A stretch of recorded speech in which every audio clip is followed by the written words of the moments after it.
Wonderful things you can actually do is take a free tour on the left at the Royal Canadian Mint. The Royal Canadian Mint has free tours, but you can't take pictures inside. They're very strict. You are not allowed to take pictures. They don't want you seeing the machines that they make the money with. Now, most Canadian currency is produced in a factory out west, but specialty coins, or when we host the Olympics, the medals are still minted here. And it is serious. If they suspect you, you might get frisked. But I'll give you a tour guide pro tip. Give them $10, they'll frisk you twice. Some of us are lonely, that's all I'm saying. And here we are on the shores of the mighty Ottawa River, where your tour boats will be going. This is the reason this city even exists.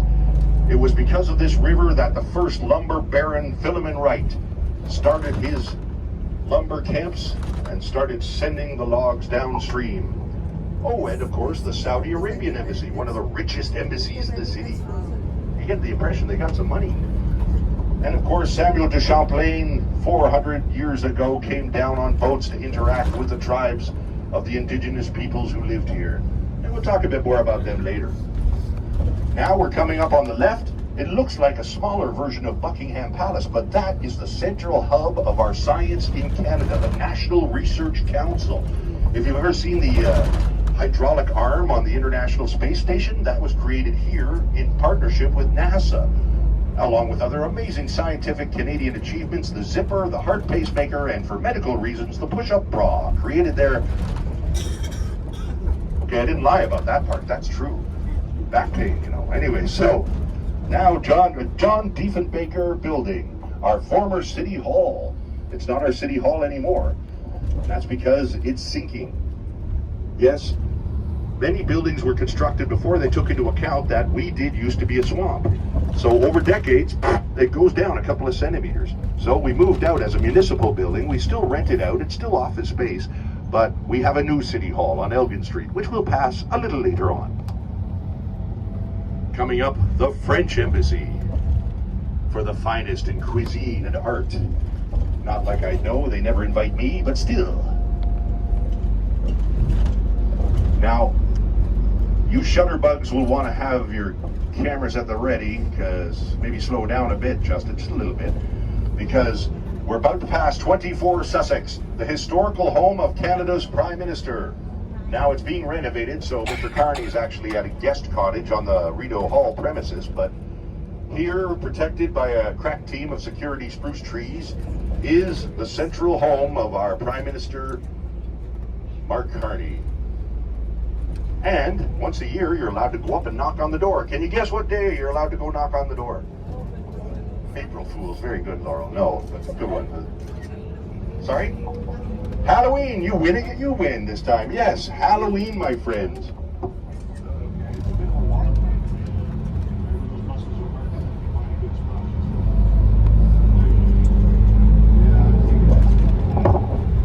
That's right, friends. Once a year, you're allowed to conceal your identity and walk up to the leader of our country's house. If you don't mind having a number of little laser dots on your back, probably, but still. Well, because it is a residence, he's living there, you know. You can't just go up and bang on his bathroom door yelling, doors open, you know, like, I think I'm gonna love you. Yeah, well, I think I love you most of all, darling. Now, some of you are saying, well, wait a minute, I thought we were taking a tour of downtown Ottawa. Why are we in a forest all of a sudden?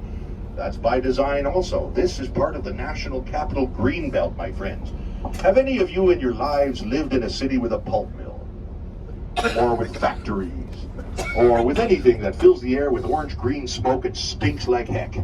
Well, that's what we were up until the 1950s because of our lumber history. We had a lot of manufacturing and heavy industry in the downtown core. And our city has always been struggling to be recognized as a sophisticated place, that we were no longer those tough lumbermen fighting anymore. And so in the 1950s, the Prime Minister said, look, we're moving all the factories out of downtown, we're going to be respectable, and we're going to surround the downtown with a green collar that will be federally administrated. You won't be able to build a Pizza Hut on it, there won't ever be a condominium development, it's federally administered and protected. And so this green belt surrounds almost like an insulating circle around the urban core and the suburban core, providing all the citizens a place where they can just go and get some cheap green therapy when they need a walk, or just need to scream really loud if you're just mad about life. And in the wintertime, of course, all of these wonderful trails and biking trails turn into cross-country skiing or toboggan hills. Many people come into the green space for their weddings, you know, for their wedding photos and the like. We are here now at Rideau Hall, and it is a bit of a walk. If you're not into the walking, we're going to be gone about 20-25 minutes. You feel free to stay here if you like, in air-conditioned, climate-controlled comfort, but you will have a bathroom break here. We do have a visitor center, and as well, we'll point out some of the wonderful points of interest. For example, the Arboretum, as we walk through, our trees. You'll see plaques under the trees. They're trees planted by world leaders, Mikhail Gorbachev, Nelson Mandela, John F. Kennedy. We even have a Nixon tree, but we don't show people because it grows crooked. You like that one? Okay, well, at least I do that joke for high schoolers. They don't know what they think of Nixon is, a skateboard maneuver. So, and as well, of course, we'll see the lovely Governor General's residence at Rideau Hall. Now, hands up everyone who knows what the Governor General does. Okay. Very good. Represents who? There you go. No, I'm with you, madam. I'm a Queen Elizabeth guy, born and bred, and I still say Queen on my checks. You know, I can't stop. But I respect King Charles. I just don't want him on my money. But yes, this is the representative of His or Her Majesty in Canada. And while it's all symbolic now and we are independent, but it does he still gives royal assent, and our Governor General approves the government and approves the budget and opens Parliament and things like that. But more importantly, crosses the country advocating for important causes like literacy.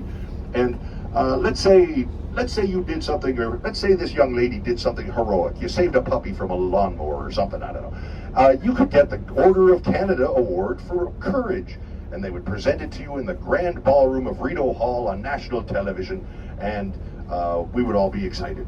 And that's where I'll show you the outside, but if you have more time, we can find out about tours for inside Rideau Hall. They actually allow you inside to show you the artworks, the portraits of the other governors general through history. In this tour, we don't really have time for that, but we can go up and have a look at the building. All right, friends? So about 25 minutes, bring something hydrating.